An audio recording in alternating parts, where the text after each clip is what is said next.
Bonsoir, jusqu'à 1h, vous avez carte blanche sur Europe 1 pour nous parler de tout ce qui fait votre vie. J'attends vos appels au 39 21 où vous serez accueillis ce soir par Asiba et Quentin avec la complicité de Philippe Chartier qui réalise l'émission.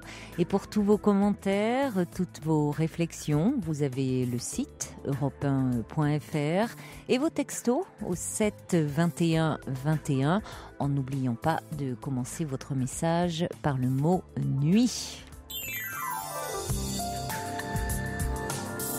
Jusqu'à 1h sur Europe 1, Caroline Dublanche. Et c'est Rémi qui ouvre le bal. Bonsoir. Oui, bonsoir Caroline. Bonsoir Rémi. Si je vous appelle ce soir, c'est pour vous parler par rapport d'une relation que j'ai avec ma fille. Oui.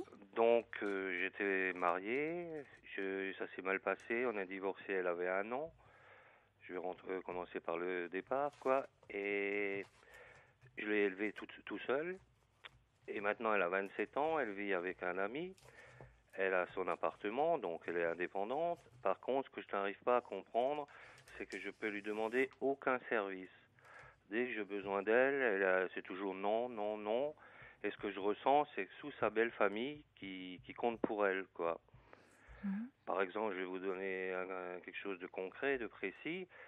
J'avais plus de voiture pendant 5-6 mois. Je demandais de venir une fois de temps en temps pour faire les courses. Non, elle répondait jamais présente, elle pouvait pas. Elle trouvait toujours des excuses, quoi. Elle ne m'invite jamais chez elle à la maison. Bon, finalement, je suis seul. Il reste plus que ma maman, qui est âgée, qui a 80 ans. Oui. Et quand je lui demande, tu peux la chercher, donc c'est à une 50aine de kilomètres, ou la ramener, ah non, elle peut pas. Vous voyez, ça me trouble.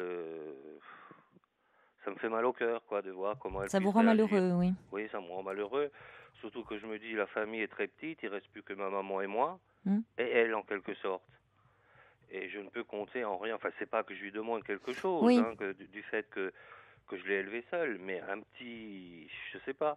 Si on la voit uniquement en période de Noël ou de son anniversaire, uniquement pour raisons financières, je dirais, quoi.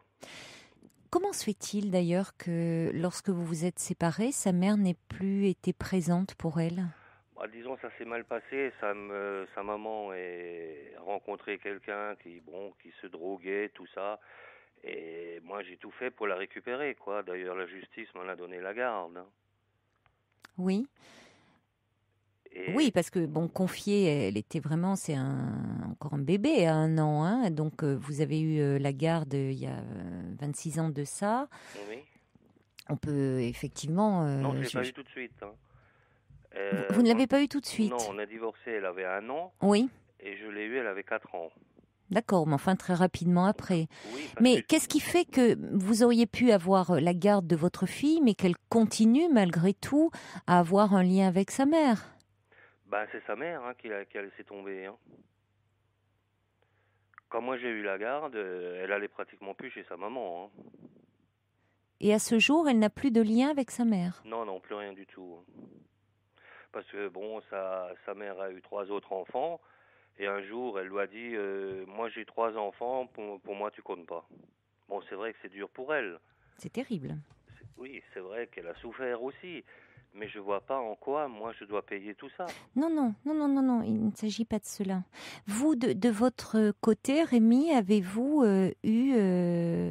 vous n'avez pas refait votre vie, continué votre vie, une autre compagne à vos côtés ? Disons que c'était assez difficile d'avoir... Si, j'ai eu des aventures, j'ai eu des compagnes par intermittence, je dirais. D'accord, par intermittence seulement. Voilà, mais rien de rien bien, de stable. De stable. Je ne pouvais pas. Une femme ne restait pas. Vous voyez, Pourquoi? parce que disons qu'avec ma fille, c'était pas évident. Elle avait un caractère aussi assez. Elle a été très perturbée, quoi. Oui, c'est difficile cet abandon maternel. Voilà. Mm. Et j'ai l'impression qu'elle reporte tout sur sa belle famille, ce qu'elle Oui, n'a pas eu au niveau de. c'est fort possible. Elle est très proche, elle a de bons rapports avec ses beaux-parents. Oui. Oui, Et la mère de son copain, quoi, c'est sa mère en quelque sorte. oui, oui.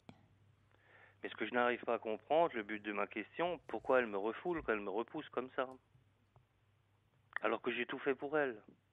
Mm. Vous voyez, professionnellement, j'aurais pu arriver plus haut, je devais faire des stages et tout, j'ai tout laissé tomber pour pouvoir continuer à l'élever correctement et à être présent, plutôt que de la mettre dans un foyer ou dans une maison Je d'accueil, comme on me comprends. disait à l'époque, vous voyez. Et ça me fait très mal au cœur, tout ça. Je comprends que ça vous rende malheureux, Rémi, mais peut-être que c'est... Pour le moment, elle est en train de construire... elle est en train d'essayer de construire sa vie de couple à elle. Elle vit donc avec un homme là, et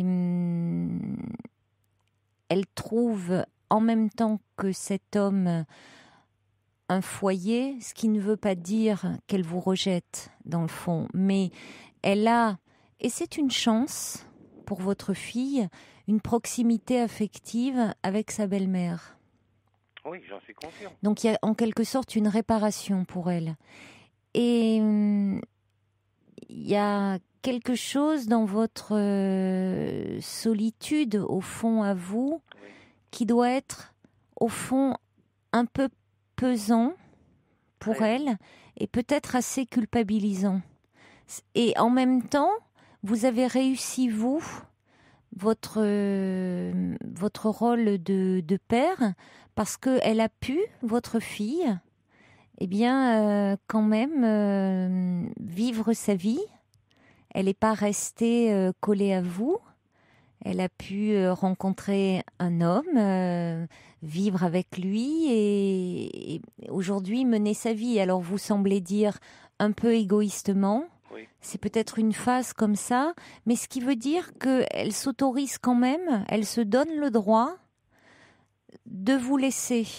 Là où d'autres peut-être se diraient, au fond, mon père m'a consacré toute sa vie au détriment d'autres choses.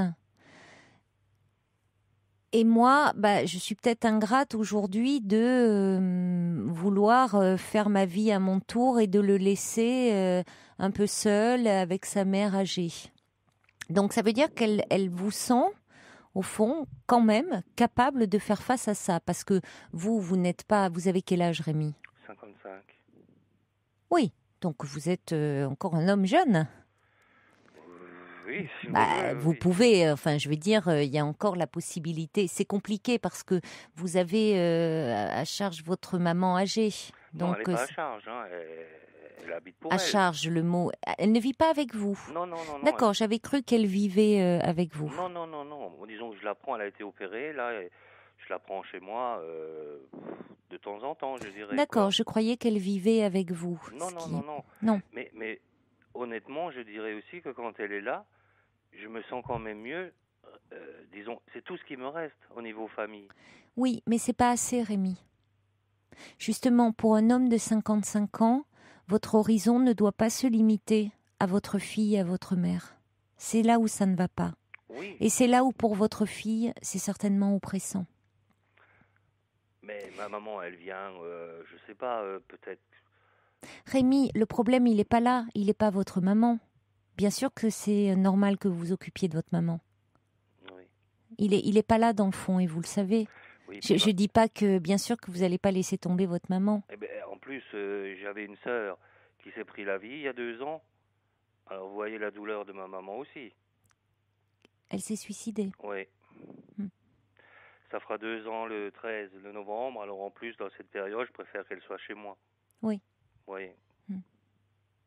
Oui, c'est d'autant plus difficile pour vous, parce qu'effectivement, votre mère se raccroche d'autant plus à vous. Vous êtes celui qui reste. le lien qu'on a encore, c'est elle et moi, quoi. C'est d'autant plus renforcé. La famille, Ouais. c'est encore plus réduite. Voilà. Oui, c'est d'autant plus dur pour ceux qui restent. Et il reste plus que moi. Hein. Hmm. Je suis le seul enfant en plus. Oui, Donc je me sens très démuni. Et... oui, mais ça s'entend. Mais Rémi, c'est pour ça, je pense que votre fille, voyez, je reçois un message du subversif qui dit « Pour vous aimer, elle doit respirer ». Bien sûr, mais c'est parce que je lui demande de m'accaparer, d'être là sur moi perpétuellement. Vous êtes un peu trop seul, Rémi. Pardon? Vous êtes un peu trop seul. Ah oui, tout à fait, ouais. Hein? C'est ça le fond du problème. Et j'arrive pas à reconstruire ma vie, disons, mes relations, c'est rien, c'est chaotique, je dirais. Oui. C'est parce que bon, ça a pu être effectivement là, c'est compliqué. Jusqu'à il y a peu de temps, vous nous l'avez dit au fond, hein, vous avez consacré toute votre existence au fond à votre fille. Vous avez beaucoup donné à l'élever et vous avez bien réussi. Oui. Vous avez bien, c'est ce qu'il faut vous dire, Rémi, parce que c'est.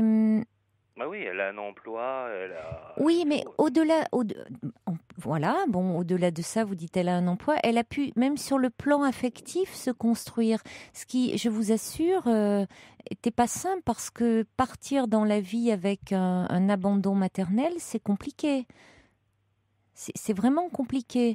Donc, vous avez pu être là, présent, aimant, et en même temps, en lui donnant la possibilité de se détacher de vous. Alors évidemment, aujourd'hui, à votre goût, trop. Mais c'est aujourd'hui, Rémi. C'est aujourd'hui parce que là, comme vous dites, elle s'est trouvée un peu une famille et donc quelque chose qui est un peu plus équilibrant pour elle que quelque chose qui relève un peu d'une fusion. Et d'une relation avec un papa qui, en plus, en ce moment, est un peu fragilisé et un peu trop seul. Donc, bon, elle est, elle, dans la construction de sa vie. Et vous, la vôtre, elle est loin d'être finie, Rémi. Même si c'est vrai que votre environnement, pour le moment, il n'est pas très stimulant parce que vous avez votre maman qui est âgée, vous avez perdu votre sœur dans des circonstances, tragiques. Mais rien ne vous dit que vous n'arriverez pas à vous stabiliser dans votre vie affective. C'est peut-être ça aujourd'hui qu'il faut envisager et avoir pour projet. Non, mais le grand fond du problème aussi, c'est que la solitude me pèse énormément. Oui. Et de temps en temps, elle me dirait, passe à la maison, même si c'est un petit repas, je sais pas, ça me ferait chaud au cœur. Mais jamais, jamais, jamais, jamais. Vous voyez, c'est ça. Je comprends qu'elle a plus, il y a une ambiance plus chaude dans sa belle famille et tout, je le comprends. Mais un petit geste de temps en temps. Ça, vous pouvez lui dire. Mais je l'ai déjà dit. Vous pouvez lui dire, ou vous pouvez lui dire à ce moment-là, peut-être même si c'est un peu compliqué à la maison, prévoir quelque chose, de l'amener au restaurant, l'amener elle avec ou avec son ami, faire quelque chose, voyez, peut-être. Mais elle ne veut pas. Elle ne veut pas, elle me dit toujours non. Toujours c'est non. Vous voyez, on avait même proposé, rien qu'aujourd'hui, avec ma maman, on va au restaurant. Elle a dit, non, je suis invité dans la famille à son ami, donc voilà. Et ça faisait mal à ma mère aussi. C'est toujours non, je sais plus quoi faire. Pour le moment, ne lui demandez pas alors. Mais ça a toujours été comme ça. Toujours. Et en plus, ils étaient chez moi pendant 4 ans, hein, avec son copain. Ils ont vécu chez vous? Pendant 4 ans avant qu'ils s'installent. Et j'ai rien demandé. Bon, c'est pas une question. Hein, Mais parce que au fond, Rémi, je vais vous dire une chose qui peut paraître. Elle sait que elle peut compter sur vous. Elle est, vous voyez, et oui.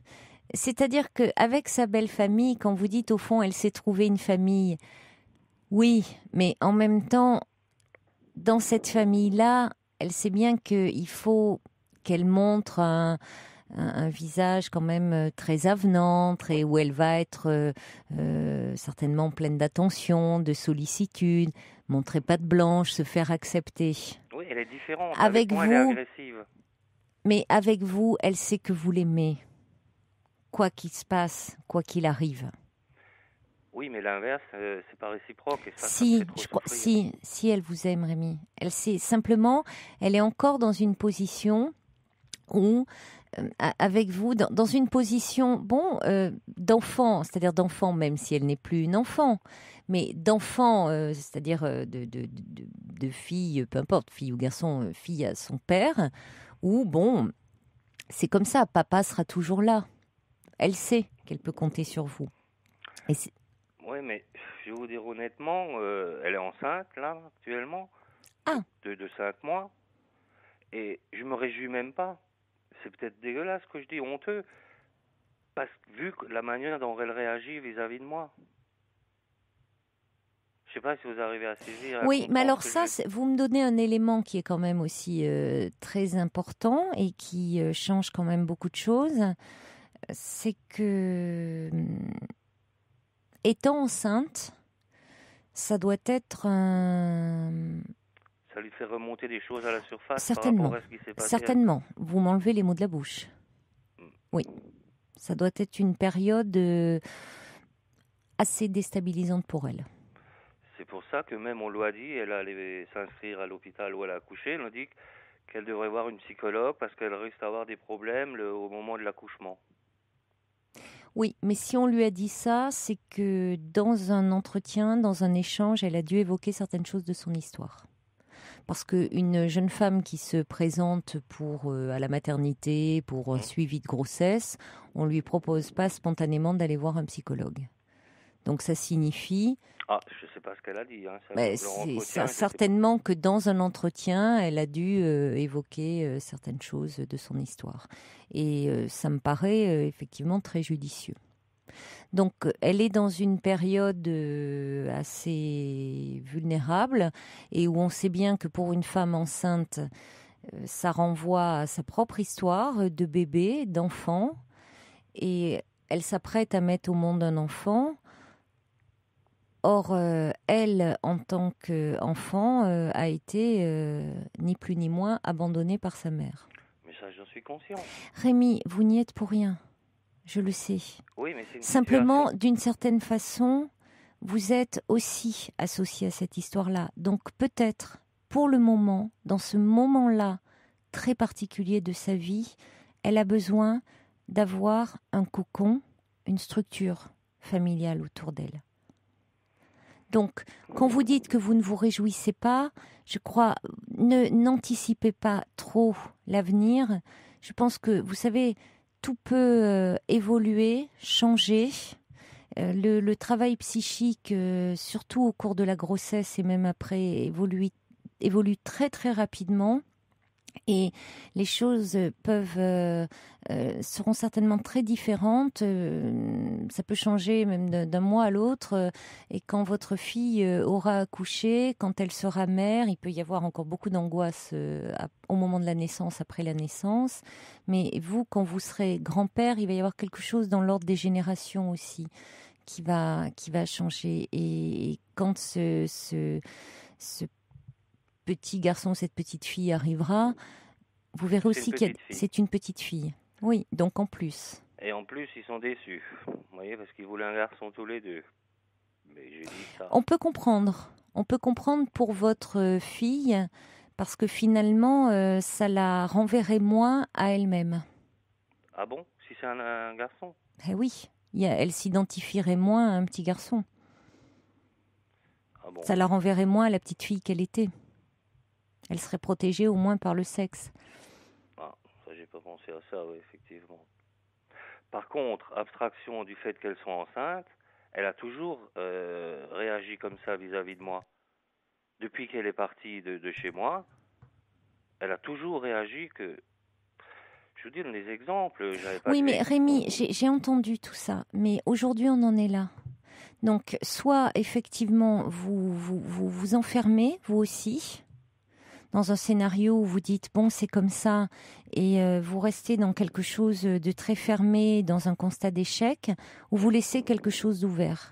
Oui. Et là il y a quelque chose qui s'ouvre parce qu'il y a de la vie. La vie c'est aussi aller vers le mouvement. Il y a quand vous dites que la famille, par rapport à ce que vous me disiez, la famille elle est très fermée. Mais la famille elle est en train de s'ouvrir.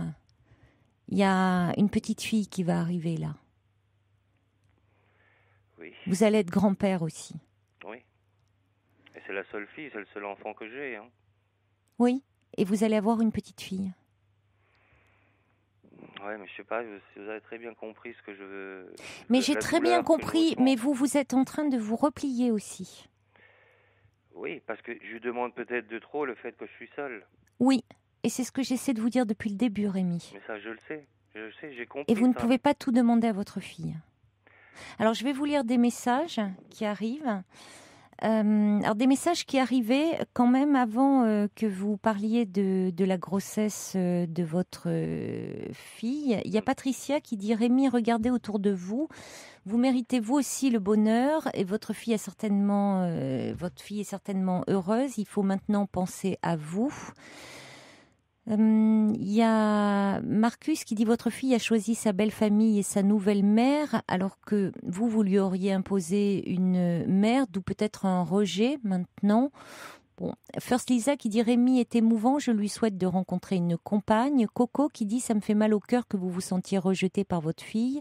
J'espère qu'elle se rendra compte de la chance qu'elle a de vous avoir comme père. » Cathy qui me dit que je fais de l'angélisme et qu'on ne peut pas tout excuser. Je ne suis pas dans l'excuse, j'essaie de comprendre ce qui est en jeu, c'est différent.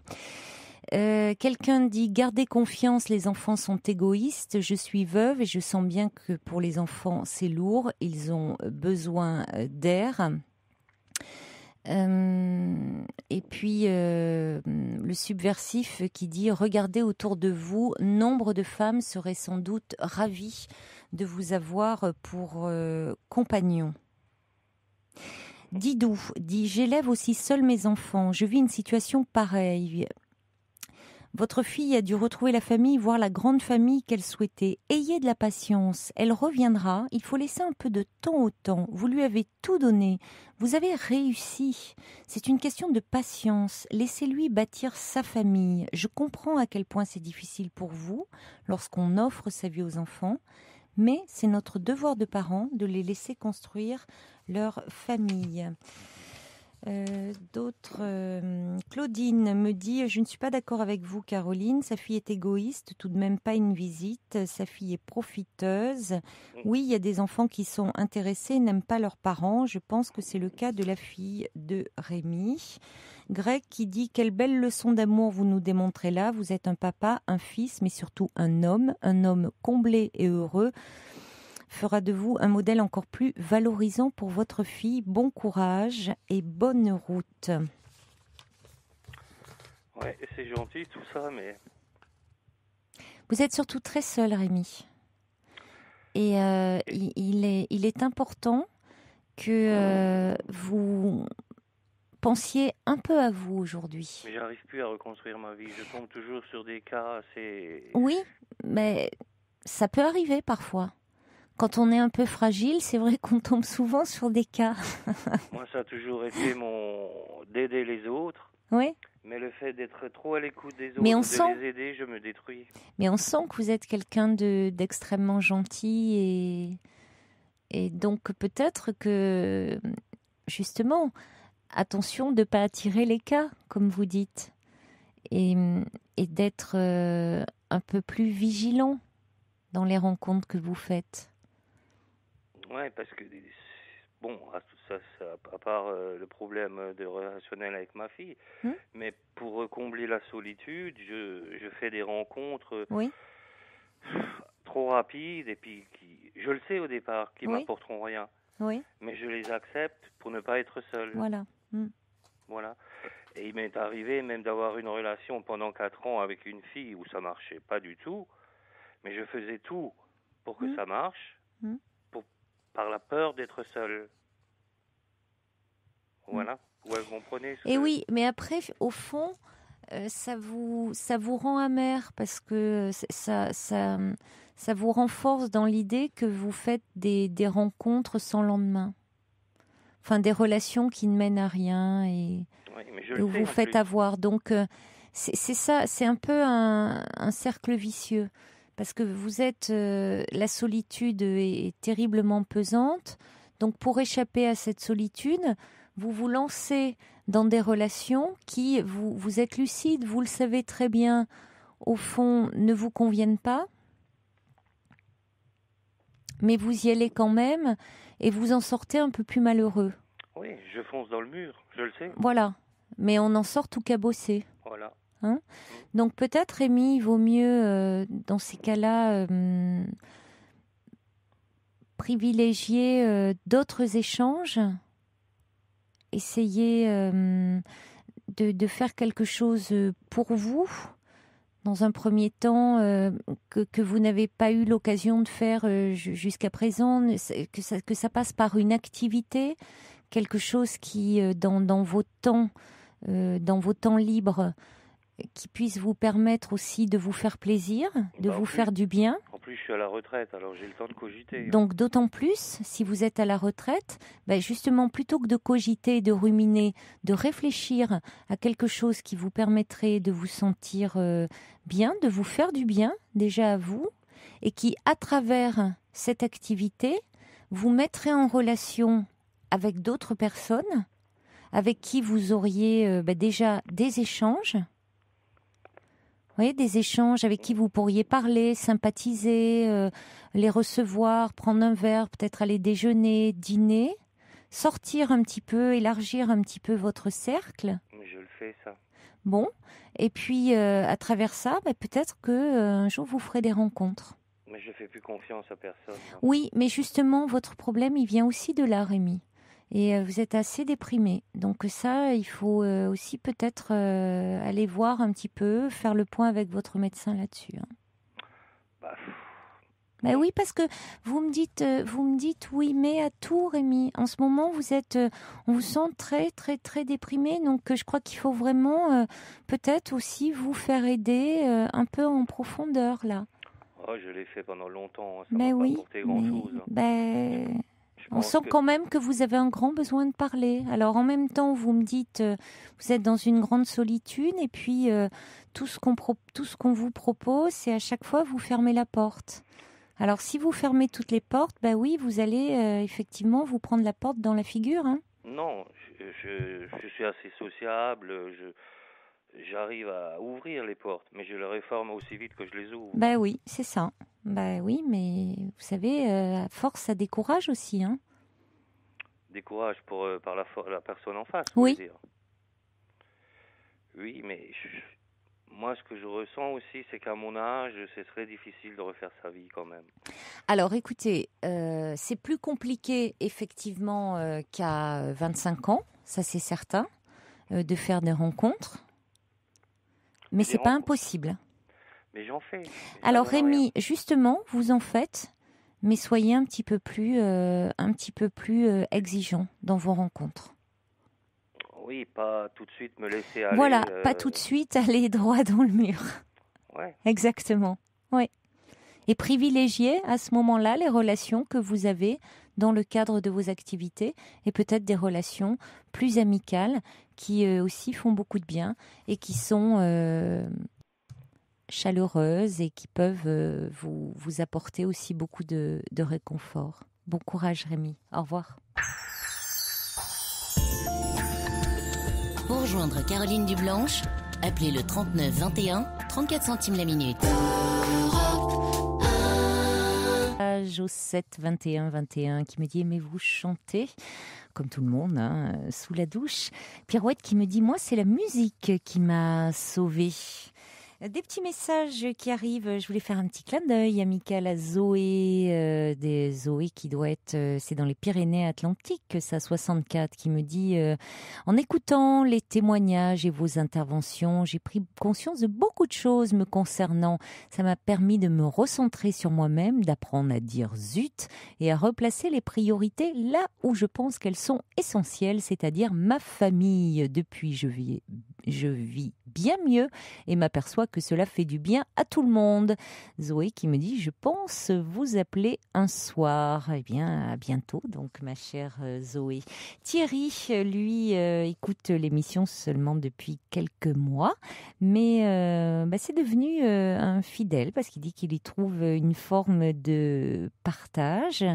Il dit finalement, un peu à l'image des veillées d'autrefois, je ne sais pas quel âge a Thierry, ça remonte à longtemps, hein, les veillées d'antan, nous dit Thierry, où l'on se racontait les uns les autres, où l'on se racontait soi-même, où l'on transmettait les savoirs, où l'on écoutait.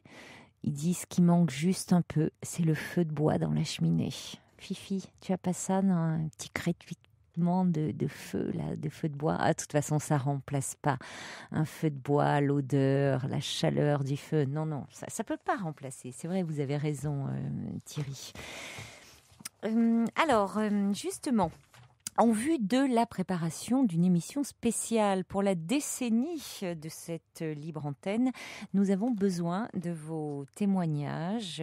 Dites-nous ce que cette émission a changé dans votre vie, en quoi elle a été déterminante peut-être à un moment donné de votre existence. Pourquoi cette émission a-t-elle compté pour vous? Vous a-t-elle permis de débloquer une situation? Vous a-t-elle apporté beaucoup de réconfort à un moment donné? Vous a-t-elle permis de nouer des liens avec d'autres auditeurs, de développer des relations amicales, de vivre une histoire d'amour? Venez nous le raconter au 39 21. Laissez-vous guider par le répondeur et n'oubliez surtout pas de laisser votre prénom et un numéro de téléphone. Je compte sur vous. Merci par avance. Allez, on va accueillir tout de suite.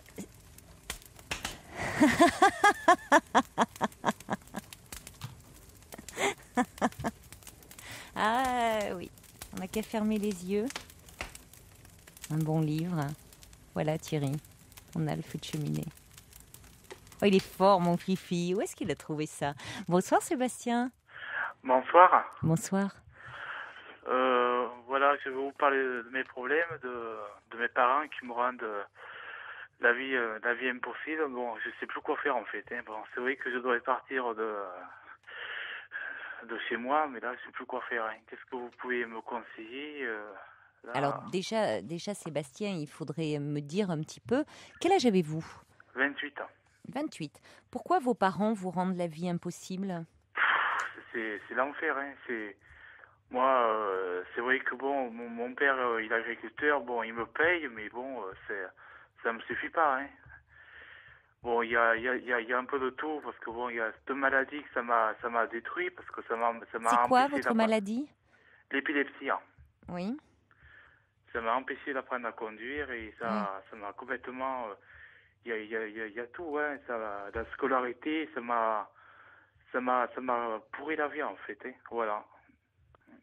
Ça, je sais plus quoi faire hein, de ma vie. J'ai pas confiance en moi. Mais vous êtes bien suivi par un neurologue? Oui. Mais malgré le traitement, vous faites des crises fréquentes? J'avais fait une crise au mois de juin par là et c'est pas normal. J'avais pris le médicament. Oui.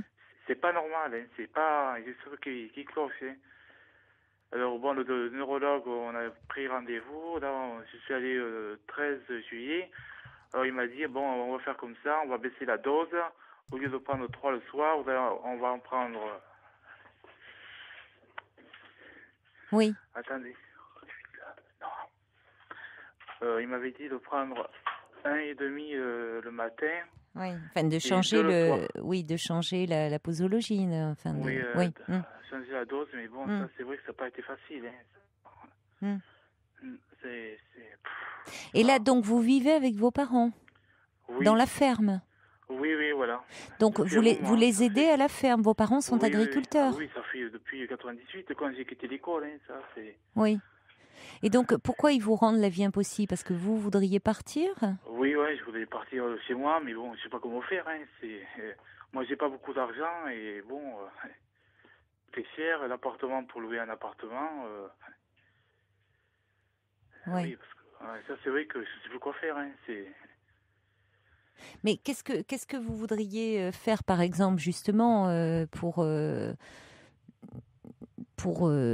partir de chez vous? Parce que, comme vous dites, il y a financièrement, il faut avoir un appartement, il faudrait que vous trouviez un travail. Oui, Enfin, c'est oui. ça, ça se fait par palier. Vous pouvez pas comme ça claquer la porte du jour au lendemain.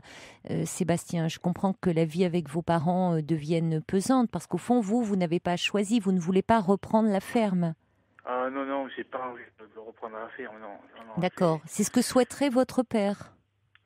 Moi, honnêtement, bon, il me dit, tu veux partir? Bon, j'ai dit non pour lui faire plaisir, mais sinon, j'aurais dû mieux apprendre à l'école et voilà, mais bon.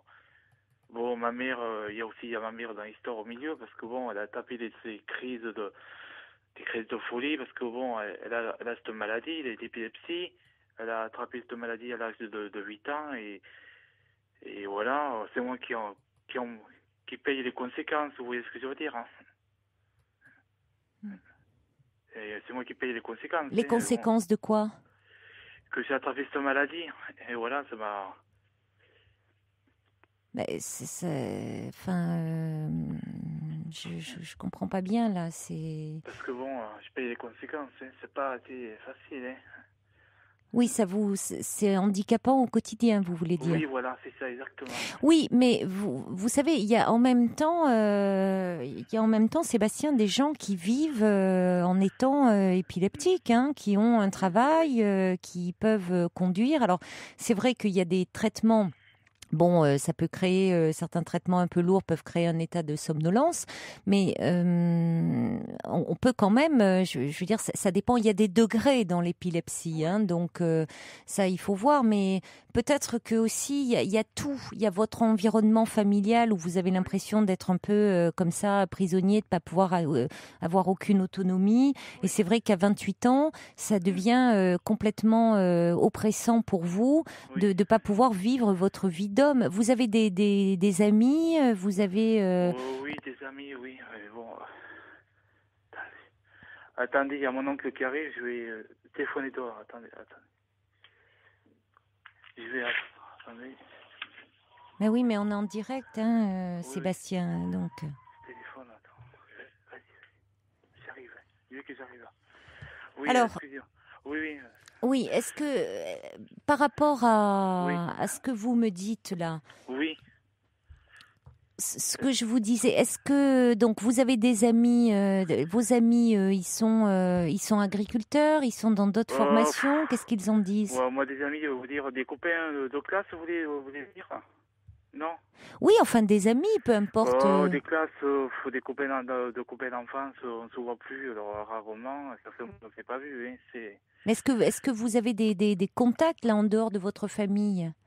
Ça, est-ce que vous Euh, avez des amis que vous pouvez voir non, non, non, j'ai pas de contact, à part un que j'ai contacté, un ancien camarade que j'ai pas vu depuis des années, j'ai contacté il y a 2 ans, et bon, il n'y a aucun succès, hein. Et bon, ça c'est... bon, je l'ai contacté, on s'est donné rendez-vous, mais bon, il n'y a pas... L'amitié, pas, ça part en fumée, parce que bon... Mais parce que c'est pareil, l'amitié, ça part en fumée. Le problème, c'est que après, il faut avoir des choses à se dire, à partager. oui, C'est ça, c'est vrai que si après on évolue dans des univers trop différents, Sébastien, c'est compliqué. Entre une oui, amitié qui a démarré à l'école, et puis après, comme vous dites, si vos copains d'école, ben, ils ont quitté, je sais pas, le village, la petite ville où vous êtes, et puis qui sont partis et qui font autre chose qu'entre-temps. Vous voyez, vous avez des vies peut-être aussi très, très différentes les uns des autres. hmm. Je peux vous poser une question, je peux vous dire là où ils habitent, hein. Qui? Le village de mes anciens camarades, je peux vous dire là où ils habitent. Ben non, non. Ah, je veux dire le village où ils habitent, hein, non? Ben On non, n'a pas... non, je vois pas l'intérêt, Sébastien. Ouais, Pourquoi? ouais. Non, non, c'était pour savoir. Parce qu'il y en a un qui habite pas très loin de chez moi, alors bon... Non, mais on fait pas d'annonce dans l'émission. C'est pas, vous D'accord, voyez, on fait pas, d'accord. c'est pas le principe de l'émission, Non, Sébastien. non. On fait pas d'annonce pour retrouver d'anciens copains et tout. C'est pas le Hmm. principe de cette émission, hein. C'est vrai que ça n'a pas été facile, hein, pour moi. Bon, est-ce que vous me conseillez de les recontacter? Non? Parce que Mais bon, moi, je je vous sais pas. sens perdu, ça part dans tous les sens. Oui, pourquoi pas? Mais je veux dire, il faudrait déjà... bien sûr, vous pouvez toujours recontacter vos copains, mais surtout, je comprends que vous vous sentiez pas bien, parce que si votre vie, ça se passe uniquement entre vos parents et le travail de la ferme, et que vous pouvez pas construire votre vie d'homme, vous n'avez pas de petite amie, Ouais, y a ouais. rien. Ouais, c'est vrai que ça m'a complètement détruit cette vie. C'est vrai que ça n'a Mais pas été qu'est-ce qui vous facile. a détruit? Ben tout, bon, ça m'a empêché d'apprendre à conduire aussi. C'est Ouais, l'épilepsie mais là, on aussi. tourne en boucle. On tourne en boucle autour de l'épilepsie. Bon, il faudrait que, je veux dire, moi, ce que j'ai envie de vous dire, Sébastien, c'est que il y a quelques, enfin, il y a des personnes, il y a quelqu'un qui m'envoie un SMS en disant qu'il y a le Bureau français de l'épilepsie, c'était dit, qui me dit ça. Ou vous avez Internet? Pardon? Non, j'ai pas Internet. Ouais. J'ai Internet sur le portable, c'est tout, mais... Parce qu'il faudrait vraiment que vous rentriez en contact avec des associations. Je sais pas. Bon, on va faire une recherche pour vous hors antenne, Oui, pour vous donner les coordonnées d'associations, peut-être. Parce que je vous assure qu'il y a des personnes épileptiques qui ont une vie, quoi, à côté. Là, j'ai l'impression aussi que même si c'est très contraignant et que oui, invalidant, il faut pas aussi que vous vous retranchiez derrière l'épilepsie pour dire, bah, vous comprenez, je peux pas avoir de vie. oui, oui, oui. Je peux pas avoir de vie amoureuse, je peux pas avoir de vie sociale, je peux pas Oui, oui. avoir de vie professionnelle. Mhm. Ça, c'est sûr, hein. Bon. Donc, en premier lieu, c'est vrai que déjà, il va falloir peut-être songer, avant de quitter comme ça vos parents, comme vous le disiez, Oui, oui. si vous ne voulez pas, vous, être agriculteur, songez à faire une formation, à envisager une formation. Vous avez arrêté vos études quand? 98 ans. Oui, mais vous avez arrêté à quel niveau? Ouais, j'étais en quatrième, en fait. En Alors bon, quatrième? Ouais. ouais, c'est pas... Mm, Je vous en dis que ça, c'est pas... mm. Ouais. Pour une scolarité, c'est un problème de maths. Mais parce Et que moi, je connais... je veux dire, c'est faire éventuellement un apprentissage. Enfin, vous voyez, Oui. il faudrait vous renseigner sur Alors, je qu'est- vais qu'est-ce voir... que qu'est-ce que Est-ce que vous aimeriez faire, vous? je sais pas. Alors, je vais vous raconter une histoire. Bon, j'avais demandé au généraliste, au mon médecin traitant, je voudrais parler à un psychiatre. Oui. Alors, bon, et on m'a proposé la TEP, c'est pour visiter, c'est plusieurs bâtiments pour un projet, tout ça, quel projet je veux prendre. Alors bon, et bon, c'était un docteur, un médecin, un neurologue la première fois qu'il m'a vu, il m'a dit, est-ce que ça vous plaît? J'ai dit oui pour faire plaisir, mais bon, dans le fond, ça me plaisait pas, honnêtement. Attendez, vous demandez à votre médecin généraliste de parler à un psychiatre, et Oui, après voilà, vous c'est me ça. dites que vous me parlez d'un projet. Quel rapport? Ou- c'est un projet que bon, c'est la psychiatre qui m'a proposé ça en fait. Hmm. Parce que bon, c'était pour parler un peu de mes problèmes, tout ça, Oui. de mes parents. Et après, bon, j'ai demandé la MDPH pour un dossier pour dossier quelque chose parce que bon, ça pourrait m'aider en fait, hein, parce que voilà.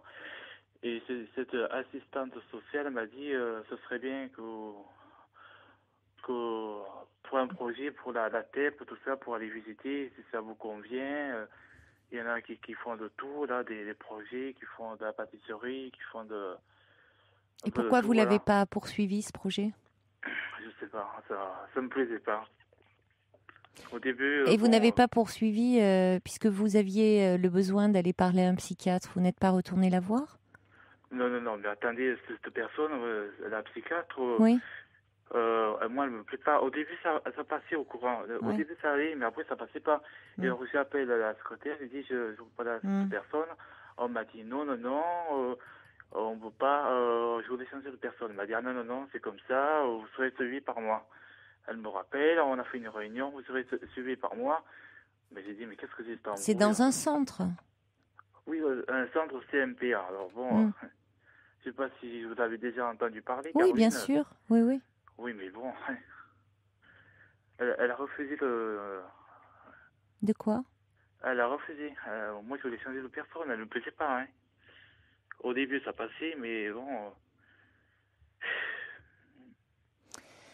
Bon, on va accueillir Christine qui est avec nous au 39-21.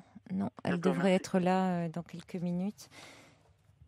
On devrait la voir dans quelques temps. Le problème, quand même, Sébastien, c'est qu'à un moment, il va falloir aussi accepter un peu l'aide de main tendue parce que c'est pas tout seul que vous allez pouvoir faire évoluer votre situation. Hein. Bonsoir, Christine. Bonsoir Caroline. Bonsoir. Bonsoir. Bonsoir Sébastien. Bonsoir. Donc en fait, mon témoignage est le suivant. Oui. Je voulais vous dire, Sébastien, que malgré l'épilepsie que j'ai depuis l'âge de 6 mois, et en plus j'ai un handicap supplémentaire, je suis non-voyante Oui. suite au problème d'épilepsie. Oui. J'ai un travail Oui. et donc j'ai également aussi donc un vie de couple. Donc comme Oui. quoi, même si vous voulez, malgré le problème que vous avez comme moi, Oui. on peut vivre Et bien sûr, oui. en ayant un travail aussi. J'ai une question. Excusez-moi de vous couper. Bon. Allez-y. Est-ce que vous n'avez pas eu des problèmes de scolarité, pour compter, je sais pas, parce que ça aussi, où est-ce que je veux dire? Alors en fait, dans la mesure où j'ai été suivie depuis toute petite, j'ai été donc en scolarité jusqu'à la 3e, donc j'ai pas eu de problème pour compter, comme vous dites. Oui. Et après, j'ai fait ma formation de standardiste. Ah oui. Donc là-dessus, j'ai pas eu trop de problème. Tant mieux, vous avez de la chance. Alors bon. Alors écoutez, oui, mais Sébastien, il y a le côté facteur chance, mais il y a aussi aide-toi un peu. Hein. Oui, oui. Donc peut-être qu'effectivement, il y avait, vous voyez, Christine, vous partiez aussi avec beaucoup de handicap au départ, entre l'épilepsie et le fait d'être non-voyante. Ça fait beaucoup pour une seule et même personne. Donc là aussi, il faut parfois savoir accepter d'aller au-delà de ces difficultés et puis savoir aussi prendre les mains qui se tendent. Donc, c'est par moment vous dites bon, d'accord, je veux bien, et puis j'ai l'impression aussi qu'il y a des moments où vous envoyez tout balader. Alors après tout, bon, si le contact ne passait pas avec cette psychiatre, Sébastien, ça peut arriver, mais vous pouvez aussi demander à votre médecin généraliste les coordonnées d'un psychiatre à ce moment-là à son cabinet. Oui. C'est vrai que là, évidemment, c'est payant. Contrairement au CMP, mais il y a une prise en charge sécurité sociale. Bien sûr. Mais ça ne sera pas comme le CMP. Oui, mais la question qu'il faut se poser, est-ce que je peux récupérer mon dossier? C'est ça ce que je voulais savoir. Oui, mais ça, moi, je ne peux pas vous répondre, Sébastien. Je suis pas dans le secret des dieux. Votre dossier, je ne sais pas. Je ne sais pas de quel dossier vous me parlez. Votre dossier du CMP? Oui, voilà. Votre dossier, il est au CMP. Oui, je sais. Donc, il fait partie du... Pourquoi vous voulez le récupérer? Parce que je veux plus y retourner. Oui, mais vous voyez, Sébastien, vous savez pas bien ce que vous voulez. Vous n'y retournez pas et c'est pas un problème. Votre dossier reste au CMP. C'est confidentiel, Ouais, non, je sais, mais bon. Comme quand vous allez chez un médecin, il y a un dossier médical chez le médecin et le dossier reste chez le médecin. Vous n'allez pas après voir le médecin en disant vous me donnez mon dossier. Oui, mais Caroline, excusez-moi. Si jamais il change de médecin, il peut pas récupérer son dossier, justement? Écoutez, on est dans un centre. Pourquoi veut-il à tout prix récupérer son dossier? Dans le cas où il changerait de médecin? Non, mais attendez, s'il passe du Non, c'est une question que je me permets de vous poser parce que de médecin traitant en médecin traitant, on le fait. Donc là, pourquoi pas? Écoutez, peut-être qu'un médecin en libéral va demander au centre médico-psychologique, mais pourquoi pas? Pourquoi pas? Écoutez, je ne me prononcerai pas. Mais passer d'un centre médico-psychologique à un médecin en libéral, bon, peut-être. Écoutez, je ne m'avancerai pas. Mais je ne comprends pas bien la demande de Sébastien. Oui, je sais que bon, ça... Bon. Je crois que Sébastien, c'est accepter un peu l'aide aussi qui vous est proposée. Et accepter l'idée que vous n'y parviendrez pas tout seul, parce qu'en même temps, vous vous plaignez d'étouffer ce que je peux comprendre et ce que tout le monde peut comprendre dans cet horizon familial. Oui, oui. Mais en même temps, dès que l'horizon s'ouvre un peu avec des personnes extérieures, vous fermez la porte. Mais comment voulez-vous que je fasse ça? Alors, admettons que moi, je pars de chez moi pour aller faire une course, je vais acheter un peu de la nourriture pour moi. Alors, mon père, il me voit, il me dit, avec ton sac, qu'est-ce que tu as acheté d'ici de là? Oh non, mais ça devient invivable. Hein. Non, mais attendez, il met son nez à tout, il s'occupait de ça, il s'occupe de notre Justement, vie. parler, ça serait important que vous puissiez en parler à d'autres. Bon, écoutez, on vous a dit, soit effectivement vous demandez à ce moment-là à votre médecin généraliste et les coordonnées d'un psychiatre en libéral, de façon à ce que vous puissiez avoir accès à une consultation qui vous sera remboursée. Et comme vous le dites, Christine, effectivement, peut-être qu'un psychiatre en libéral peut demander le dossier de Sébastien au CMP. Je ne sais pas comment ça fonctionne entre un médecin libéral et un CMP. Mais et en tout cas, ce qui est certain, c'est que Sébastien a besoin d'une aide extérieure. Hein. Bon courage, au revoir. Toutes vos confidences à Caroline Dublanche au 39 21. 39 21, 34 centimes la minute.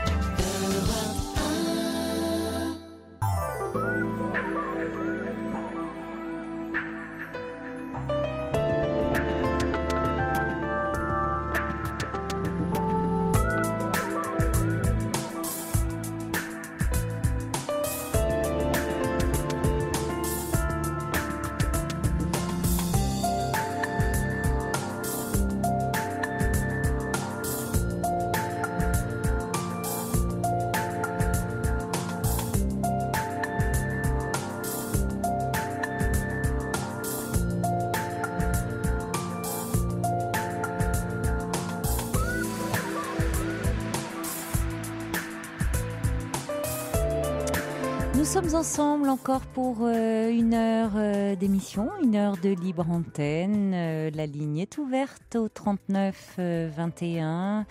Et pour toutes vos réactions, pour tous vos commentaires, vous avez le site europe1.fr et vos messages au 7 21 21 en commençant votre message par le mot nuit. Alors, des messages qui arrivent pour Sébastien. Monique qui dit il devrait avant tout chercher une formation professionnelle pour se sortir de son milieu, aller parler avec un psy afin d'être aidé. Et puis Sébastien également qui dit à 28 ans, c'est vrai que vous devriez pouvoir être libre de vivre votre vie, mais cela doit être fait par étapes parce qu'il doit vous être pesant d'être toujours surveillé dans le cadre familial. Vous avez beaucoup de nœuds à démêler. Grégory dit avec un traitement approprié, vous pouvez vivre une vie normale, faire des projets, mais il vous faudra procéder par étapes. L'émancipation ne se fera pas du jour au lendemain. On a eu un message aussi de Frédéric qui est éducateur et qui disait que il serait bon que dans un premier temps, Sébastien puisse élaborer un dossier MDPH pour pouvoir percevoir des prestations d'aide pour son handicap. D'autre part, grâce au CMP, il pourrait trouver un emploi en ESAT, c'est-à-dire un emploi aidé pour percevoir un salaire avec un temps de travail adapté. Et grâce à cela, il pourrait peut-être, dit Frédéric, intégrer un appartement thérapeutique. C'est dommage que Frédéric ne nous ait pas appelé pour en parler, parce qu'on sent qu'il y avait vraiment beaucoup de paliers compliqués. Et c'est pour ça, on sentait tellement de stress chez Sébastien que bon, la démarche qui semble-t-il au départ se passait bien au CMP, après s'est avérée compliquée, il s'est braqué. Moi, le fait d'aller voir quelqu'un en libéral, bon, ça me semble pas le plus approprié parce que quelqu'un en libéral n'est pas en contact avec toutes les structures dont nous parle Frédéric, l'éducateur qui vient d'envoyer ce courriel. Or, je pense que c'est ce qui commençait à être mis en place au niveau du CMP. Toutes des orientations vers des structures spécialisées qui auraient pu être d'un grand secours pour Sébastien, pour constituer des dossiers et pour lui permettre petit à petit un accès vers l'autonomie. Bon, en tout cas, merci aux auditeurs qui ont transmis aussi les coordonnées d'associations pour l'épilepsie. Nous allons transmettre à Sébastien en espérant que ça pourra l'aider. Merci aussi à vous qui dites que concernant les dossiers, tout patient peut avoir accès à son dossier, donc effectivement, il est possible pour Sébastien de demander son dossier. Merci également à vous tous pour vos messages d'anniversaire qui me font extrêmement plaisir. Et oui, nous sommes le 12 depuis 10 minutes, donc merci. Ça me fait très chaud au cœur. Vous êtes là au rendez-vous. Vous êtes les premiers. Merci à vous tous. On va accueillir tout de suite Fanny. Bonsoir. Oui, bonsoir Caroline. Bonsoir. Voilà, je voulais vous parler, moi, de deuil. J'ai perdu mon mari, voilà 10 ans. Et un mois après, j'ai perdu ma maman. Et j'ai 3 enfants, mais qui ne sont pas tout à côté de moi. Ils sont à 40 kilomètres. Alors, je me suis retrouvée bien seule. Quand j'avais besoin de soutien, j'allais les voir parce que j'ai une voiture, mais la solitude me pesait beaucoup. Alors, je me suis dit, il faut que je trouve une solution pour aller vers les gens, faire quelque chose. Mmh. Et comme j'aime beaucoup les cartes, je me suis inscrite dans un club où on joue au tarot. Oui. Voilà. Et puis là, j'ai rencontré diverses personnes, dont un monsieur qui venait de perdre sa femme la même année que moi, mon mari. Et puis on a causé un petit peu entre les parties de cartes et on a bien sympathisé. Et puis, c'est tout, ça a continué comme ça. Et ma solitude me pesant de plus en plus, j'ai pensé, je pourrais peut-être demander à ce monsieur-là s'il acceptait de sortir un petit peu avec moi. Parce que ce monsieur-là était cardiaque et malvoyant. Alors, un jour, j'ai pris mon courage à deux mains, puis j'ai été lui demander, je dis voilà, je m'ennuie beaucoup, je pense que votre vie est assez vide aussi, alors est-ce que vous accepteriez de sortir avec moi? Alors voilà, il a accepté, et puis je l'emmenais sur la tombe de sa femme, et on faisait des petites promenades en voiture, et puis après, on a mangé quelques fois ensemble, on allait au restaurant, et en allant vers ce monsieur-là, je me disais, ça sera uniquement amitié parce qu'il a 16 ans de plus que moi. Voilà. Mmh. Et puis, au fur et à mesure de nos sorties, l'amitié est devenue un petit peu amoureuse, mais c'était amitié amoureuse, c'est tout. Mmh. Voilà. Mmh. Alors, on partageait un peu. Je l'emmenais aussi au cinéma. On allait manger un petit peu au restaurant. Je l'ai emmené faire des petits voyages pour rencontrer sa famille, ses amis qui étaient un petit peu loin, qui n'avaient pas vu depuis longtemps. Et puis, de cette manière, j'ai rempli ma solitude. Oui, et comment? Oui. Et puis, j'aidais un petit peu ce monsieur-là. Il avait une aide familiale, donc il était quand même assez autonome. Et puis oui. Moi, j'aime bien mon indépendance quand même. Oui. Voilà. Oui. Donc vous viviez chacun de votre côté. On avait chacun notre maison et puis on se rencontrait pour les jeux de cartes Et puis pour les sorties, et puis bon, je l'invitais à manger chez moi, et puis on allait au restaurant. Donc l'amitié est venue comme ça petit à petit. Oui. Et puis je l'ai fait rencontrer mes enfants. Oui. Et puis lui aussi m'a fait rencontrer les siens. Et un jour, on a réussi à réunir tout le monde au restaurant, les enfants, les petits-enfants, pour qu'ils fassent connaissance, qui partagent un peu notre amitié comme ça. Oui, qu'est-ce qu'ils en disaient justement, vos enfants, vos petits-enfants respectifs? Alors moi, mes fils, quand je leur ai parlé, ils m'ont dit, mais maman, ce monsieur-là est fort âgé. Moi, j'avais 60 ans et lui, 76. Oui. Mais je leur ai répondu, de toute façon, je peux parler de plein de choses avec lui. Il a un esprit assez jeune. On a la même passion pour les cartes. Ça ne me dérange pas. Oui, oui. Ouais. Je dis, on vit. Oui, un petit peu au jour le jour et puis on verra bien. Vous aviez beaucoup d'affinités ensemble, c'est pas... Oui. Beaucoup. Lui, il était dans l'enseignement, moi j'étais dans le commerçante, mais on avait plein de choses à partager, on parlait de plein de choses. Et puis je sais que je lui ai amené un petit peu de jeunesse. Oui. Je lui ai fait changer un petit peu l'intérieur de sa maison pour qu'il ait un peu plus de confort. Et puis... question vestimentaire aussi, je l'ai remis. Vous l'avez relooké. Je l'ai relooké, oui. Voilà. Et puis ses amis m'ont dit, oh là là, il revit depuis qu'il est avec vous. Parce que il a eu sa femme gravement malade pendant 3-4 ans. Tant qu'il a pu la garder chez lui, il s'en est beaucoup occupé. Alors, il a revécu avec moi des années un peu de jeunesse, si vous voulez. Voilà.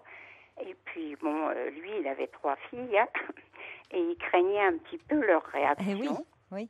Et puis, moi, j'ai expliqué carrément ce que je souhaitais.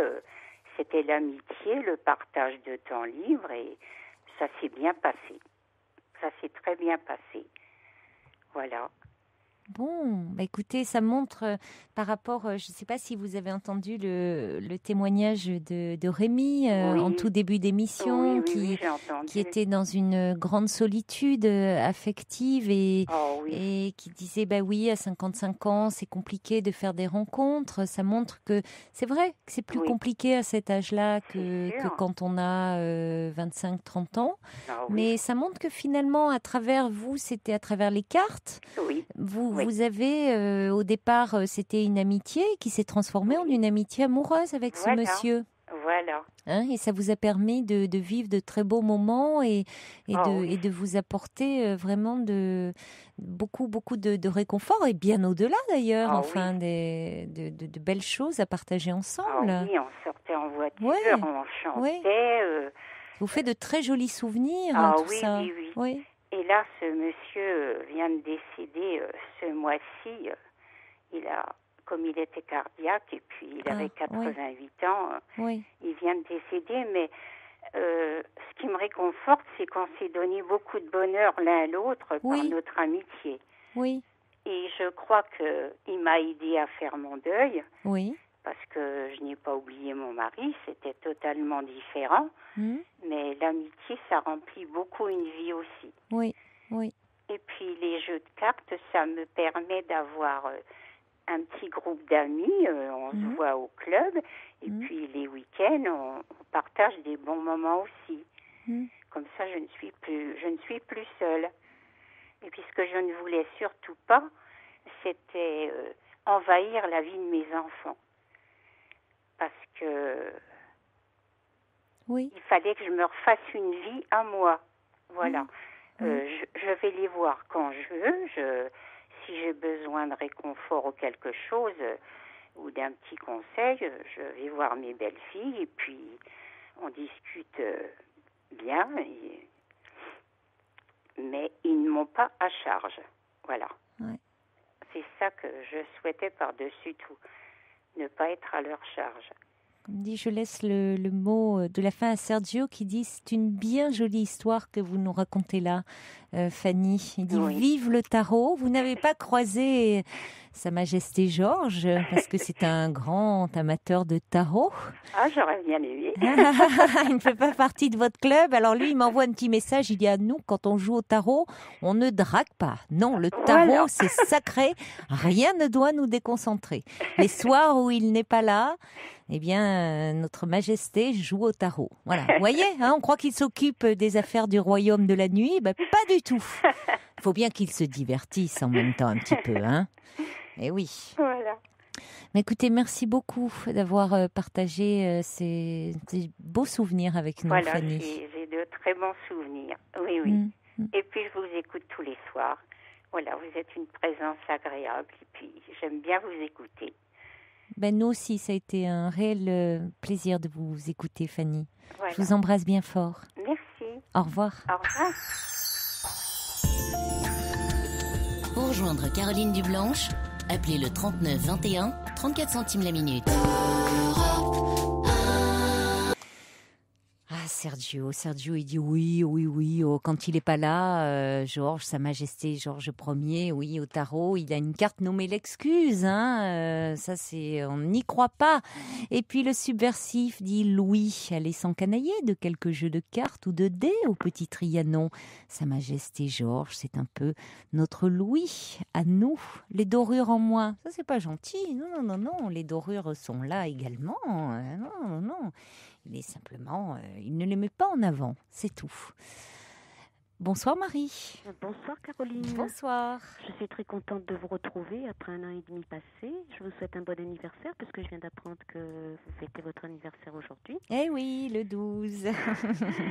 Donc bon anniversaire. Merci beaucoup. À vous, avec toute la richesse de ceux qui vous appellent et ceux qui vous pouvez donner de si bons conseils. Merci beaucoup. Fifi nous fait des blagues, il fait sauter les bouchons de champagne. Après le feu dans la cheminée, il fait sauter les bouchons. Merci Marie. De rien. Alors on s'était parlé il y a 1 an et demi. Oui, il y a 1 an et demi, je vous avais appelé puisque j'ai été femme de prêtre et j'ai eu une fille de cette union et donc ma fille a toujours reçu son histoire et je vous avais appelé pour vous demander si je devais j'étais très perturbée parce que ce secret était très lourd à porter et je vous avais demandé si je pouvais en parler à ma famille. À votre famille, oui, du côté, oui, à votre, oui, personne n'était au courant dans votre famille. Votre fille, oui, mais pas dans votre famille. Oui, je me souviens. À part mon compagnon de l'époque. Donc voilà, finalement, je n'ai pas suivi les conseils qui avaient été donnés. Donc, oui, il y a eu beaucoup de réactions pour vous. Hein. Oui. Donc finalement... Les conseils qui étaient, vous pouvez rappeler qui étaient ne pas en parler parce que les gens ne comprendraient pas. La famille ne comprendrait pas. Il faut dire que bon, vous nous aviez décrit un environnement familial quand même assez particulier. Oui, tout à fait. Et donc finalement, j'en ai parlé. La première, c'était ma sœur aînée, dont je suis très proche.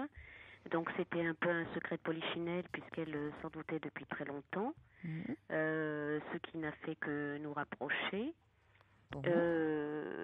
Donc par la suite, comme je n'allais pas très bien, j'ai contacté un psychothérapeute et en rencontrant cette personne, je me suis rendu compte que je n'avais pas du tout fait le deuil de cet homme, de ce prêtre qui a été l'homme de ma vie, qui a été la personne qui m'a construite.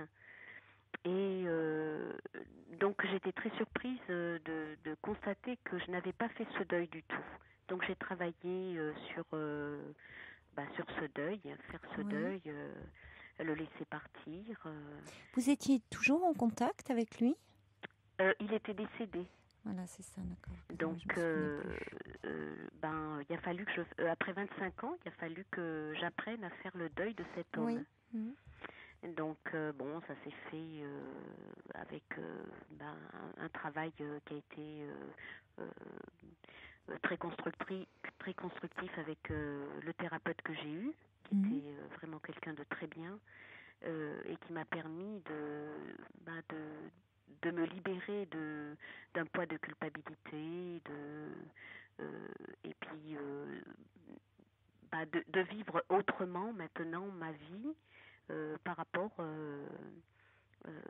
au fait que j'ai accepté ce départ et que je n'ai plus ce sentiment de tristesse qui m'envahissait complètement en permanence et où j'ai appris à ne voir que le bon côté de tout ce que cet homme avait pu m'apporter et non plus rester dans le chagrin, la tristesse que j'ai complètement évacué maintenant. À partir de cela, donc petit à petit, j'en ai parlé à ma jeune sœur, qui a très bien compris aussi. J'en ai parlé à des amis que j'ai recontactés, qui avaient été des amis proches de ce prêtre et avec qui j'ai repris des contacts. Ce qui a vraiment énormément changé, c'est aussi l'attitude de ma fille par rapport à tout cela. Oui. C'est qu'elle a commencé à me parler d'un sentiment d'abandon qu'elle avait ressenti à la mort de son père et ce dont elle ne m'avait jamais parlé auparavant. Donc, on a beaucoup parlé de ce sentiment d'abandon. Elle m'a demandé de lui envoyer, puisqu'elle est en Allemagne, elle m'a demandé de lui envoyer des lettres, puisqu'elle avait 2 ans quand il est décédé, des lettres dans lesquelles il parlait d'elle. Donc, j'ai refouillé un peu C'était quelqu'un qui m'écrivait beaucoup quand on était séparés. Et je lui ai envoyé donc les lettres qui la concernaient, elle, petite fille, petit enfant, par rapport à l'éducation qu'il envisageait, par rapport à tout ce qu'il projetait dans l'avenir par rapport à elle. Oui. Et elle a énormément avancé dans sa vie là-dessus. Donc elle est en grand questionnement à l'heure actuelle par rapport au fait qu'elle n'arrive pas à construire une vie avec quelqu'un car elle se sent dans ce sentiment d'abandon. Donc je lui ai conseillé effectivement de voir un thérapeute, de travailler là-dessus pour avancer puisqu'elle est jeune. Elle a quel âge là ? Elle a 27 ans. 27 ans. Et que ça ne doit pas être un obstacle pour construire une vie, que ce sentiment qu'elle a est quelque chose qu'elle ressent de cette manière, mais qui n'était pas du tout ce que son père voulait léguer et voulait laisser en héritage pour elle. Lui n'a pas fait exprès d'être malade. Je dis un peu en vrac, mais j'ai aussi parlé de cette histoire à ma mère qui est Alzheimer. Et donc je ne lui en avais jamais parlé. Et cet été, je suis allée la voir et je lui ai parlé de mon histoire, de tout ce qui était l'histoire de ma fille, puisque la grosse inquiétude de ma mère était de dire tu vas être toute seule tout le temps. Elle me disait tu es toute seule, tu n'as personne dans ta vie, pourquoi tu es toute seule. Donc, même en étant Alzheimer, on a vécu quelque chose de très fort. Elle, en ayant complètement occulté la mort de mon père, car c'était trop douloureux pour elle, et à travers mon histoire, elle a été quelque part, je pense, je ne sais pas comment ça peut se passer dans l'esprit de gens qui sont comme ça atteints par cette maladie, mais elle a été énormément bouleversée par tout ce que je lui ai dit et elle m'a dit combien elle me comprenait, combien ça lui faisait mal et en même temps combien elle comprenait tout l'amour que j'avais pu porter et tout le chagrin que j'avais pu avoir aussi. Et on a partagé de très très forts moments de tendresse et de... Oui, vous voulez dire que malgré la maladie d'Alzheimer de votre maman, vous avez pu avoir un échange très très fort, très profond, lui parler de votre histoire et qu'elle a compris, entendu, senti vos émotions Tout à fait. Et qui l'ont interpellée par rapport à la vie elle a occultée avec mon père, puisque c'était trop douloureux pour elle de prendre en compte le décès, le départ, la rupture, le départ définitif d'un être cher. Et elle a vraiment vécu ce moment-là d'une manière... ma mère était quelqu'un de très... quand elle avait toute sa tête, elle était quelqu'un de très lointain, très... pas jugeant, mais quand même un peu. Et là, on était complètement dans la tendresse, dans l'échange, dans le partage, dans l'amour complet. Et moi, j'ai vécu un très très fort moment avec elle en lui disant ce secret et en lui disant je te le dis maintenant parce que je pense que seule une maman peut comprendre tout ça et je te fais cadeau de ce secret maintenant. Et ça a été un moment très riche et très fort. Et je pense pour elle aussi quelque chose d'important, même si je ne peux pas juger sur le long terme de ce que ça peut donner dans sa tête et dans sa vie. Mais ça a été un moment très fort de partage. Oui, enfin dans ce rapprochement qu'il y a eu, dans cette intimité, dans cette douceur aussi de cette intimité-là, entre vous deux. Oui. Ça, c'est extrêmement précieux pour vous. Ça et pour elle, certainement. Je pense pour elle, pour moi, ça a été très fort. Et pour elle aussi, parce qu'elle m'a demandé, elle m'a dit, mais tu l'as dit déjà à quelqu'un donc je lui ai dit que non. Je lui ai dit, tu sais maman, je t'en parle parce que tu es ma maman et que j'aurais dû t'en parler plus tôt, mais j'étais pas prête et maintenant je le suis, donc je te fais dépositaire de ce secret-là et je veux le partager avec toi. Et qu'est-ce qui fait finalement, Marie, que jusque-là, ce secret, vous l'ayez gardé pendant autant d'années? Parce qu'au fond, vous l'avez gardé pendant quoi, 25 ans, 25 ans. Justement, vous pensez que c'était l'impossibilité de faire le deuil de cet homme qui faisait que vous n'arriviez pas à en parler? Parce que là, on voit aujourd'hui, c'est tellement limpide, vous en parlez, ça ouvre tellement de portes.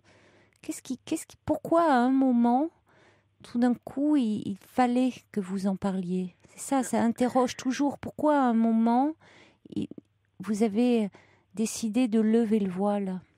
Je ne sais pas, je pense que le moment était venu, je crois qu'il y a un moment pour tout dans la vie et que c'était le bon moment et que peut-être qu'il a fallu que je vive plein de choses avant de pouvoir dire tout cela. Par la suite, avec mon thérapeute aussi, j'avais beaucoup de problèmes avec mon compagnon, donc je me suis rendu compte qu'il était bipolaire. Et j'ai vécu avec lui 16 ans, des années très douloureuses, très riches aussi, mais très douloureuses, très en déconstruction. Il m'a beaucoup détruite. Oui. Et tout ça est arrivé en même temps. Tout ça s'est mêlé. Et quand je suis allée voir mon thérapeute et qu'après, donc, forcément, on a parlé de mon compagnon. Et en fait, j'ai tout liquidé. J'ai tiré un trait sur tout ce passé et tout ce passé avec lui aussi. Donc, je me suis séparée de lui.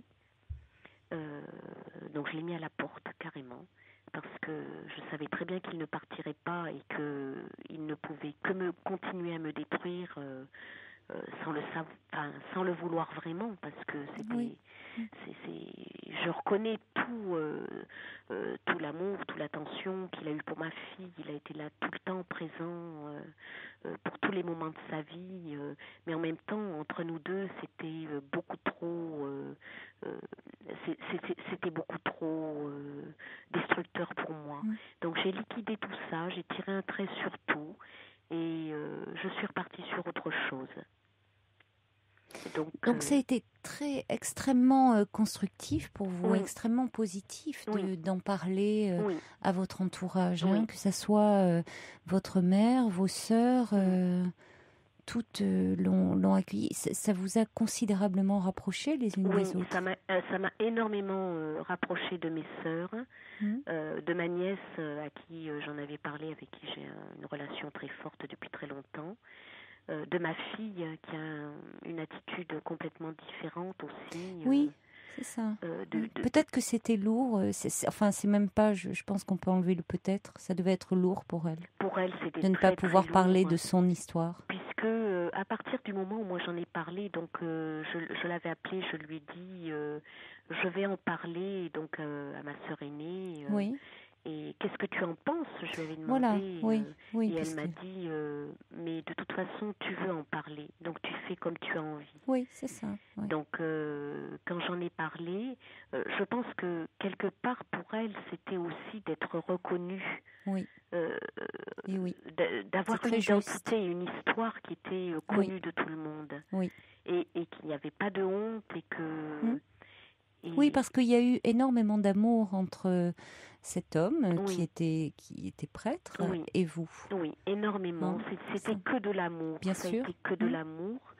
Et donc là, quand elle a lu les pages que je lui ai envoyées, je lui ai dit, écoute, tu es prête maintenant à lire tout le reste. Donc, comme elle viendra à Noël là, pour les vacances, je lui ai dit, je te donnerai toutes les lettres, même celles qui ne te concernent pas, mais à travers lesquelles tu pourras comprendre l'homme qu'il était et ressentir, parce qu'elle m'a dit qu'elle avait ressenti à travers les lettres qu'elle avait lues des identités. Elle se retrouvait complètement à travers son père, à travers des réactions qu'elle pouvait avoir et que lui avait à travers ce qu'il pouvait écrire. Et donc là, je vais lui donner les lettres qu'il m'avait écrites, qui sont des lettres admirables. Oui, parce que là aussi, votre fille, il avait beaucoup d'amour pour elle. Enfin, c'était, il voulait être un père pour cet enfant. Tout à fait. Oui, tout à fait. Et bon, il n'a pas pu. Il n'a pas pu l'être du fait de sa maladie, mais il aurait aimé l'être. Oui, c'est important ça pour votre fille. Oui. Donc elle, je pense elle commence à cheminer aussi dans tout ça. Et oui, elle va petit à petit tricoter son histoire. Mais vous savez, je trouve que c'est un témoignage extrêmement fort, Marie. Hein. Là, je vous écoute avec beaucoup d'attention et d'émotion à la fois, parce que par rapport à ces secrets de famille, ça montre que quand la personne décide au fond de lever le secret et qu'elle en parle on entend quand on est au fond sincère, vrai, on est entendu. Totalement. On est entendu et ça rapproche. Oui, et ça rapproche énormément parce qu'il y a aucun jugement et en fait tout se fait dans l'amour. Alors, j'y mettrais une nuance et je pense, je ne sais pas, je me souviens plus là ce que j'avais dit. Je pense que quand même, souvent, je dis avant de quand il y a quelque chose, si on n'en parle pas, si on ne peut pas dire les choses, quand il y a souvent autour d'un secret, c'est parce qu'il y a quelque chose, c'est pas par hasard que ça devient un secret, c'est parce qu'il y a quelque chose qui est trop difficile à dire, et qu'avant d'en parler à ceux qui nous sont le plus proches, justement parce qu'il y a trop d'affectifs, il est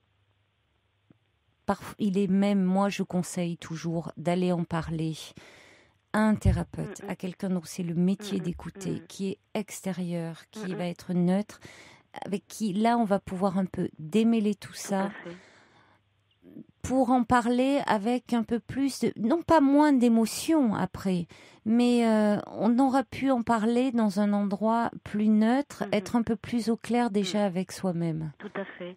C'est ce qui s'est passé avec. Et vous dites bien qu'il y a eu aussi pour vous ce temps-là de la thérapie où vous avez pu parler de la relation avec cet homme, même si depuis 25 ans il était décédé, au fond la tristesse vous habitait toujours.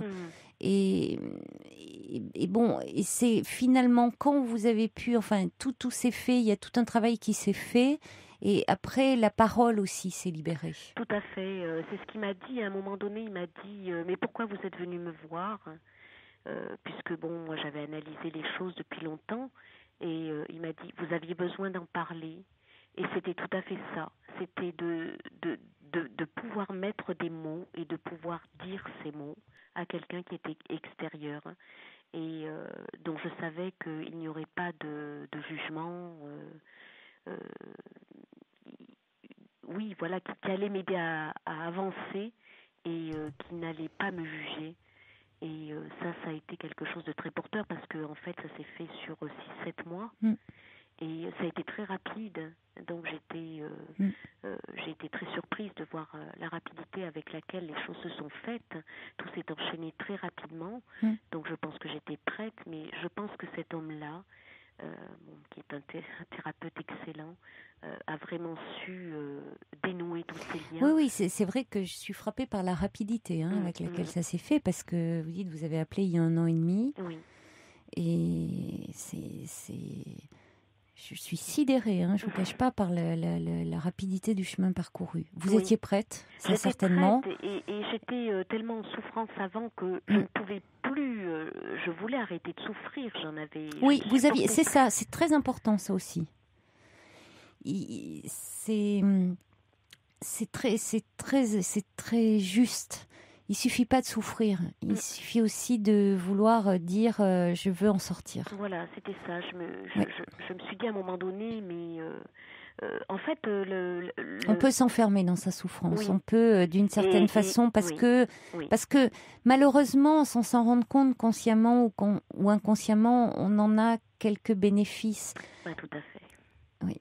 Tout à fait, et puis de se faire mal. Parfois, c'est la seule façon d'exister pour certaines personnes. Il y a une espèce de cercle vicieux, de se faire mal, de remuer le couteau dans la plaie, de vivre toujours dans cette douleur. Donc, vous aviez décidé de sortir de ça. Vous étiez prête, vraiment prête.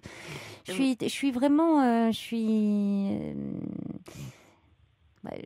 un peu sans voix, parce que c'est un témoignage très fort. Je vous remercie... d'avoir appelé, parce que vous auriez pu suivre votre chemin de vie et ne pas avoir pensé à dire ça aurait été très bien comme ça, dire l'important c'est que vous avanciez, mais rappeler pour dire nous donner de vos nouvelles. Et quelles nouvelles, Marie? Ça me touche infiniment, et je suis sûre que celles et ceux qui étaient à l'écoute ce soir-là, qui vous ont entendu, seront également touchés d'avoir des nouvelles de vous, et heureusement que vous ne nous avez pas écoutés.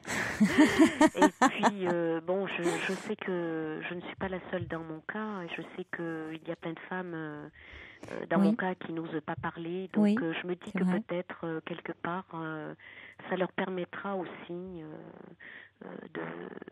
de déculpabiliser, de voir qu'il n'y a aucune honte, et que quand tout est construit dans l'amour, c'est cet amour-là qui fait avancer. Moi, c'est cet amour-là qui m'a porté et qui m'a fait avancer. Et maintenant, j'avance dans ma vie sans mon ancien compagnon, en étant libérée de plein de poids, et en me disant qu'il y a plein de belles choses à venir et à construire. Certainement. Belle vie à vous, Marie. Merci et à votre fille. Merci beaucoup. Au revoir. Je vous souhaite une bonne soirée. Merci. Au revoir, Marie. Pour rejoindre Caroline Dublanche, Appelez le 39 21, 34 centimes la minute. Allez, des petits messages qui arrivent au 7 21 21 pour Marie suite à son magnifique témoignage. Marie, son histoire d'amour avec un prêtre dont elle a eu une fille pendant 25 ans. Elle a gardé le secret sur cette histoire. Et puis, elle a décidé de révéler à sa famille cette histoire. Et Catherine nous dit merci de nous avoir donné de vos nouvelles, Marie. Que de sagesse dans votre témoignage. Belle vie à vous et à votre fille. Il y a également quelqu'un, c'est Laurent qui dit magnifique témoignage, Marie, Laurent, qui est devant un beau feu de cheminée, mais lui en vrai. Allez, on va accueillir maintenant Philippe. Bonsoir Philippe. Bonsoir. Bonsoir. Bonsoir, puisque on s'est déjà eu au téléphone. Oui, il y a combien de temps ? Il y a quelques temps. Alors, c'est le soir où vous me donnez de vos nouvelles ? Oui. Je vais poser une petite question. Je m'étais posé des questions à propos de ma nouvelle amie, mais grâce à vos réponses, les doutes se sont un petit peu effacés au fil du temps. Parce que... Quelles étaient les questions que vous posiez ? Disons que je me demandais un petit peu si cette personne qui était quand même mère de 6 enfants, alors que moi je suis père d'un enfant, ne voulait pas un peu profiter de moi. Bien que ma situation financière n'avait rien à envier à personne, mais je sais pas, j'avais un petit doute, quoi. Je trouvais ça trop beau. Ah, je me souviens de vous. Vous travaillez dans un supermarché ? Oui, voilà. Oui. Et vous lui faisiez bénéficier de bons, de réductions, de choses comme ça ? Non, même pas ça, non. Oui, enfin, on peut peut-être pas le dire à l'antenne, mais enfin, de promotion, de choses comme ça. Oui. De trucs, voilà. Oui. Et vous disiez peut-être que, voilà. Oui, mais je me souviens. Non, mais elle était, elle était en situation de divorce. Oui. Et puis, son futur ex-mari, on peut dire ça, était officier de marine, donc elle avait un train de vie assez important. Et puis, c'est vrai que je me suis mis à douter à un moment donné sur les... Non. Oui, je me souviens très bien de vos doutes, de vos questionnements, où vous vous demandiez si cette femme, vous vous sentiez très attaché à elle, et vous vous demandiez si elle était avec vous par intérêt ou si elle avait de réels sentiments pour vous. Voilà. Et alors finalement, depuis cet échange que nous avons eu ensemble, Philippe, est-ce que ça a fait son chemin ? Où est-ce que vous en êtes par rapport à votre réflexion ? Je pense qu'elle n'est pas intéressée du tout. Bon. Je pense que c'est du vrai sentiment. Ah, c'est une bonne nouvelle, ça. Oui, parce qu'elle a prouvé depuis par plusieurs actes. Et puis plusieurs témoignages. Donc je pense que je pense que à la suite du décès de ma femme, peut-être j'ai eu un doute. J'ai eu une période de mou.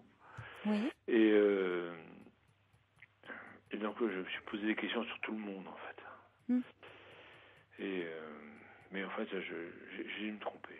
Je pense que je me suis trompé parce que je crois que j'ai eu la preuve que. Mais c'est grâce à vous aussi, parce que ça m'a fait du bien de vous parler, parce que il fallait un appui extérieur, quoi. Oui, un regard un peu extérieur, comme on en a besoin quand on est un peu perdu. Même pas quelqu'un qui me donne une réponse. Oui. Mais qui puisse soulever diverses options. Voilà. Vous avez fait ça, et donc à la suite de ça, j'ai étudié un petit peu la chose, et bon, je suis rapidement venu à une conclusion, c'est que je m'étais inquiété pour rien. Oui, vous étiez un peu anxieux, un peu... Mais bon, c'était à un moment donné où c'est vrai où j'étais un peu anxieux. Un peu fragilisé, oui. Par le décès de votre épouse. Bon, c'était pas... Non, le décès avait eu lieu déjà, mais j'avais une... cette personne a 6 enfants. Oui. Alors, évidemment, ils sont très prenants, quoi. Alors, il y en a qui sont là, ils sont pas là, il y en a qui arrivent, il y en a qui repartent. Oui, vous avez du mal à trouver ça me perturbe un petit peu, quoi. Oui, ça peut se comprendre, hein. Ça peut se comprendre. C'est difficile dans une relation comme ça naissante à mettre en place, que vous devez construire, finalement d'avoir des moments d'intimité. Surtout que moi, qui n'en ai qu'un, et qui est petit, en plus, par rapport aux autres qui sont grands, enfin, aux siens qui sont grands. Oui. Donc forcément, ça crée, c'est totalement opposé. Donc, on peut dire, j'étais pas forcément bien dans mes baskets, quoi. Oui. Et donc, j'arrivais pas à me situer. Oui. Bon, maintenant, je pense que je suis un peu rassuré, quand même. Et vous arrivez à vous aménager des temps d'intimité justement avec cette famille nombreuse, parce que si vous vous rassemblez tous, ça fait entre ces 6 enfants, le vôtre, ça fait 7 enfants. Est-ce que non, mais parce que ils sont grands ces enfants? Oui, parce que ces 6 enfants à elle, enfin sur ces 6 enfants à elle, il y en a 4 qui sont déjà adultes, hors circuit qui sont partis. De la maison. 3 qui sont partis. Il y a une fille qui était partie mais qui est revenue. Oui. Il y a un garçon qui vit tout le temps avec elle parce qu'il est encore mineur. Oui. Et puis il y a un garçon majeur qui vit chez son père mais qui est une semaine sur 2 chez elle, quoi. Ça demande, c'est une sacrée organisation, hein. Je veux bien. C'est pas étonnant en même temps que vous ayez un peu de mal à vous situer. Mais est-ce que vous arrivez à vous aménager des temps un peu pour vous deux? Ah ouais. Ah bon. Ouais. Bon. Ouais. Ça c'est important. On arrive. Ça c'est important. Et même elle doit apprécier. Parce que se retrouver comme ça avec donc 4 enfants encore dont elle a la responsabilité, elle doit apprécier d'avoir des moments où elle est avec vous et où vous pouvez comme ça vous occuper d'elle, enfin des moments comme de couple, des moments en amoureux, ça doit lui faire un bien fou. J'espère. Certainement. Non mais c'est sûr. Parce qu'elle doit pas avoir beaucoup de temps à elle, cette femme. Mais ça c'est ce qui est très difficile, c'est les moments en fait où on est vraiment seul, quoi. Oui. C'est très très difficile. Et oui. Parce que quand on est seul, on culpabilise un petit peu aussi d'être seul, quoi. Enfin bon, sauf si vraiment on est seul et que c'est normal qu'on soit seul. Mais on n'est jamais vraiment seul. Parce que il y en a qui le sont trop et d'autres pas assez. C'est compliqué. Écoutez, ne culpabilisez pas d'être seul, hein, parce que les enfants c'est quand même plus des nourrissons, donc ils peuvent à un moment, il y a des ados là, ils doivent apprécier aussi d'avoir des moments un peu à eux, et ménagez-vous des temps un peu pour vous deux. En tout cas, je suis ravie que vous vous sentiez plus apaisé après notre échange, Philippe. Merci d'avoir appelé. Au revoir. Encore merci. Là, c'est le feu de cheminée. Encore merci. Merci infiniment pour tous vos messages d'anniversaire. Je ne peux pas tous vous citer, hein, parce que vous êtes vraiment très nombreux. Mais sachez que... Mais sachez que ça me fait vraiment très chaud au cœur. Merci à tous d'être là. Vraiment, vraiment merci.